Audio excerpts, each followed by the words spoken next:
takeaways are: number one, never give up. Even if you are going through hell, keep on walking. एक दिन आएगा, hell भी पीछे रह जाएगा, लेकिन अगर आप hell में ही रुक गए, so just think over it, आप वहीं पे रुक गए. So it's better keep on walking. Number two, घबराना नहीं है. सुनने में बहुत आसान लगता है, do not panic, but it is very important. Be calm and do your work. है वो सीए है, उसके साथ में मैं बैठता हूँ तो मुझे बड़ा मजा आता है ये सारी बातें करने में. मतलब उनकी जो नॉलेज होती है ना, मतलब फाइनेंस की, टैक्सेशन की, ये वो तो मैं एक अपने दोस्तों को ये एक मैसेज देना चाहता हूँ कि फोकस करो अपने स्ट्रेंथ्स पे और वीकनेसेस पे इक्वली फोकस करो. Just don't get into the point where तुम हर चीज़ किसी दूसरे पे डालो. फेलियर्स का एनालिसिस करो, खुद be a self critic. More importantly वो प्रोसेस पे एक विश्वास रखो, trust the process, because consistency is the key year. Lastly बस मैं एक चीज़ कहना चाहूँगा कि even Sachin Tendulkar took 22 years to lift the World Cup for this country. So we should be into the process. We need to be really consistent. And I just wish everybody who are into studies that they get through and they achieve whatever they want to do. Thank you. And everybody who is doing CA or has done CA would relate with this, that CA is not just an individual career choice. Your whole family is involved in it. काफ़ी बार तो रिश्तेदार भी involve हो जाते हैं. And then my career path was open. I could do and choose whatever I wanted. So is CA difficult? Yes. But is becoming CA totally worth it?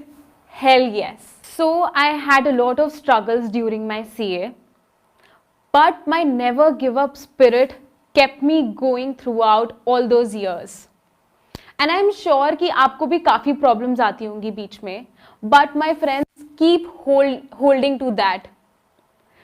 Always look at what you're learning from CA, and it just not gives you a degree, but it adds on so much to your life. Always reach out to your friends, to your family, and you will get there. And जब आप वो देखते हो ना CA पास result, तो आपको एक अलग ही खुशी मिलती है. And जो CA बन चुके हैं, I'm sure they know that. Never settle in your life. Never ever compromise. Because the moment you settle, you'll stop growing.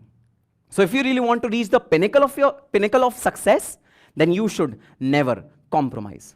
And soon as you decide to excel, you decide to come out of your comfort zone, you decide to never settle down, God will hold your hand and will convert your fears into strengths. And trust me, all the obstacles will turn myopic. First thing is never give up spirit. कोई तुमसे last में नहीं पूछेगा कितनी बार तुम attempt देकर के आए हो. Once you will be complete, you will be a complete person then. Never give up spirit. कोई बात नहीं हुआ तो फिर हो जाएगा.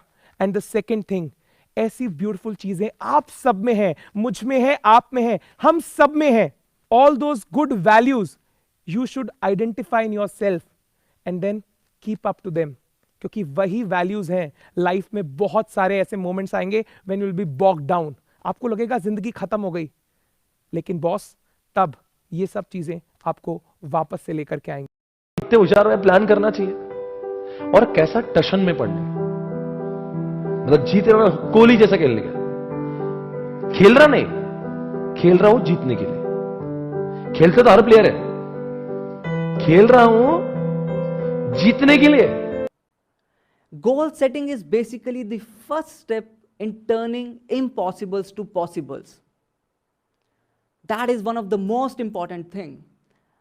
12th standard तक आप लोगों ने देखा है, I was just enjoying my life by doing nothing. But let me tell you, my dear friends, if you want to enjoy life by doing nothing, then you have to stay at the top. वहां पर रह के ही आप life में enjoy कर सकते हैं, और वहां तक पहुंचने के लिए आपको बहुत हार्ड वर्क करना है माय डियर फ्रेंड्स, बहुत हार्ड वर्क करना है. Because there is no substitute of the hard work. Who is known as loser, failure, kallo, behenji or what not can make her per mark, so can you. You just need to focus, determined and perceived enough to achieve your goal. There's nothing in the world which can stop you. Just go.